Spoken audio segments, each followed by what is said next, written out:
We're here in Dayton, Tennessee, Rhea County Courthouse, home of the Scopes Monkey Trial. And we're right here outside the actual Scopes Trial Courtroom. Let's go inside and learn about what happened at this favorite courtroom.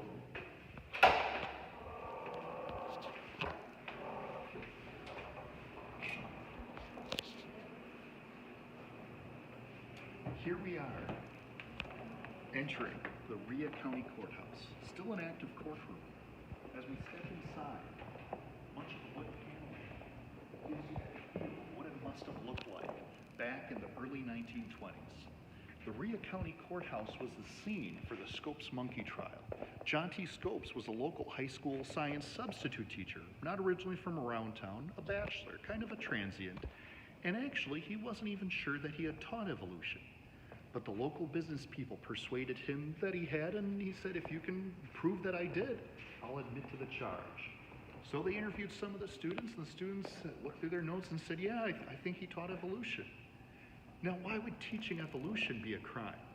Well, in the 1920s, the World's Christian Fundamentalist Association was concerned about evolution coming into the courtroom, coming to the schoolhouse, rather.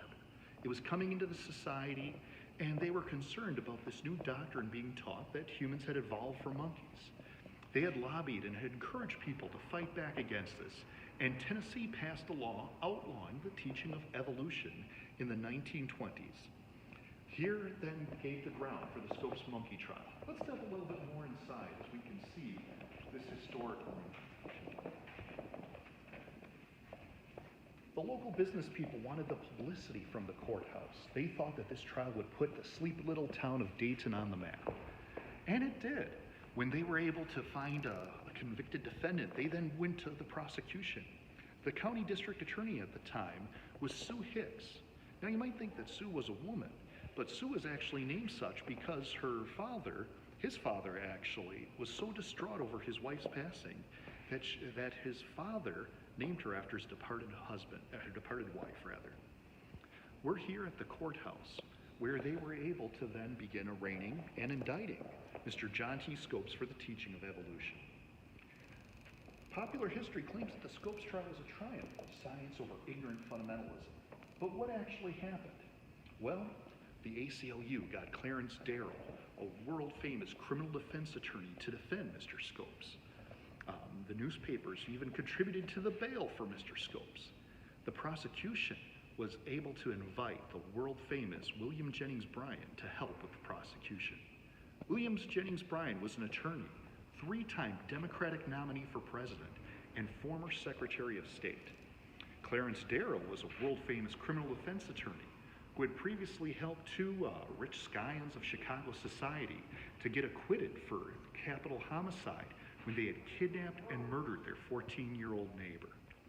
Those two lawyers were pitted against each other in this courtroom here in Tennessee for the trial of the century.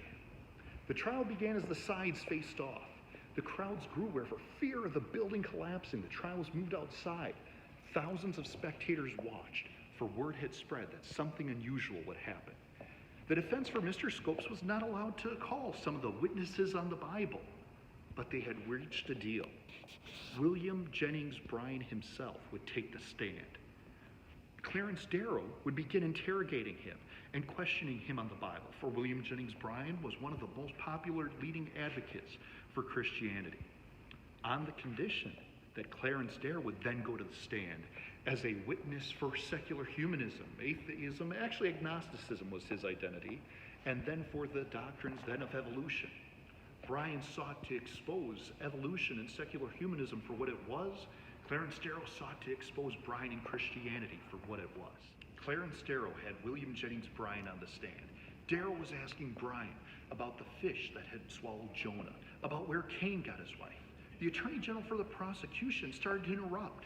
Attorney General Stewart, according to the UPI feed, July 21st, 1925, stated that he was objecting to this cross-examination. But Bryan said, I want him to have all the latitude because I want all the latitude when I examine Mr. Darrow. Quickly it became exposed that this battle wasn't just a mere courthouse prosecution of a science teacher. This was the battle between Christianity and evolution, creation and agnosticism. carried out here in Dayton, Tennessee. The cross-examination soon showed this as well. Stewart broke in with another objection, asking what the purpose of the examination was. Darrell said it is to show what fundamentalism is. Bryan said the purpose of it is to ridicule every Christian who believes in the Bible. I'm simply trying to protect the Word of God against the biggest atheist, agnostic, in the world. There was great applause from the crowd. We have the purpose, said Darrell, of preventing the bigots and ignoramuses from controlling education in the United States. This was a controversial courthouse, and we've seen the effects in our society for decades.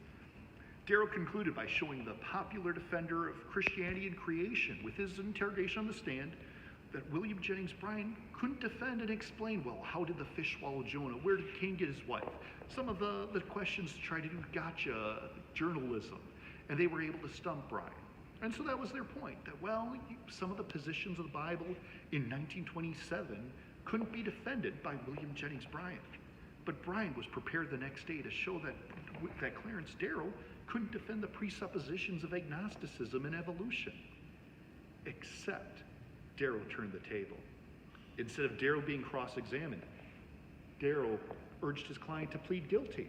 They went to the jury. Instead of making a final summation and presenting their case, William Jennings Bryan was denied the ability to cross-examine Darrell, to present his final summation, to present his argument.